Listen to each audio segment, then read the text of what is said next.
All right, welcome to The Explainer. Today, we're diving into one of the most dramatic and honestly cautionary tales in all of modern business history, the story of Nokia. Get this. Back in 2007, at the absolute peak of its power, Nokia's market share was a mind-blowing 49.4%. I mean, think about that. Almost 1 in every 2 mobile phones sold in the entire world was a Nokia. They weren't just a giant, they were seen as completely untouchable. So, what happened, right? How does a company that big, a brand that literally defined an entire industry, just collapse? And so incredibly fast, too. Well, to figure that out, we've got to go back to when they were on top of the world. You first have to appreciate just how incredibly high up they were. We're talking about total, absolute market supremacy here. I mean, for more than 10 years, Nokia wasn't just leading the market. They basically were the market. For so many of us, right, your first cell phone, it was probably a Nokia. The brand was it was everything. It meant quality, it meant innovation. It was the whole idea of talking to someone on the go. And their influence was just so deep. See, Nokia wasn't just some company you bought a gadget from, no way. It was a part of your life. It was that phone you could drop 1,000,000 times and it would never break. It was the phone that gave the world the game Snake. It was a true cultural phenomenon. So, how did Nokia even build this empire in the first place? Well, it wasn't a fluke.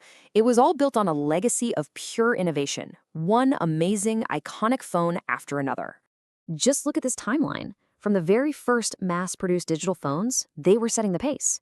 Then you get to the late 90s, and bam, the 3210 and the legendary 3310. You know, the one that's now a meme for being an indestructible brick. Then, they followed that up with the Nokia 1100, which is still the best-selling mobile phone of all time.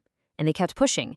In 2007, they released the N95, a device that many people called the iPhone killer, right before the actual iPhone even showed up. But here's where the story takes a turn. Right at the very top, at their most powerful moment, a huge, fatal flaw was starting to creep in. A massive blind spot. And this quote, or at least this sentiment that was widely reported from Nokia execs back then, it just says it all. The iPhone is not a real threat to us. It's just a niche product. Wow. That just perfectly captures this dangerous sense of complacency that had taken over the company. They looked at the iPhone and didn't see a revolution. They saw an expensive toy. So, could they have seen it coming? Oh, 100%. Absolutely. The warning signs were everywhere. The problem was they were so busy fighting and winning the old war, they didn't even realize a brand new one had just started right under their noses. And this right here, this is the heart of the problem. Nokia believed the battle was about hardware, who has the better camera, the longer battery life. But what Apple and Google knew was that the future was all about software. Nokia's operating system, Symbian, was clunky and fragmented. Meanwhile, Apple's iOS was built around the game-changing App Store, and that created a whole ecosystem. It wasn't just a phone anymore, it was a platform anyone could build on. But you know what? The threat wasn't just from the outside, from Apple or Android. The company was basically rotting from the inside out. All that success had led to this massive bureaucracy. The powerful hardware teams were just squashing the software guys, and this led to all kinds of infighting and just a total failure to see that they needed to stop being a hardware company and start being a software company. The future demanded it, and they just missed it. So, let's look at how quickly this whole thing came crashing down. And I gotta warn you, the numbers here are absolutely shocking. I mean, look at this data. It's just staggering. In 2007, they owned nearly half the market. Fast forward just 6 years to 2013, and their market share has completely collapsed to just over 3%. Their entire global empire, gone. It just vanished in the time it takes a kid to get through middle school. It's insane. And of course, as Nokia was in a free fall, other companies were more than happy to take their spot. Competitors like Samsung and Apple, who totally got the new software-first, app-driven world, just skyrocketed. They became the new kings of the hill. It's a pretty brutal tale, right? So what's the big lesson here? After all that, what can we all take away from the ashes of the once mighty Nokia empire? Because this isn't just some boring business case study you'd read in a textbook. It's a timeless cautionary tale. And honestly, the lessons here aren't just for tech CEOs.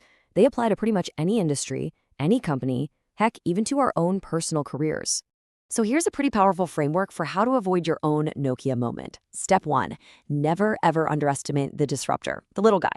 Step 2, value your software just as much as your hardware. The experience is what matters. Step 3, constantly fight against that internal complacency, that feeling that you've already won. And step 4, the big one, adapt or become obsolete. It's the ultimate rule in business and in life, really.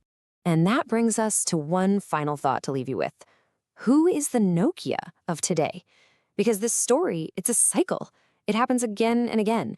Success breeds complacency, and complacency can lead to a spectacular fall.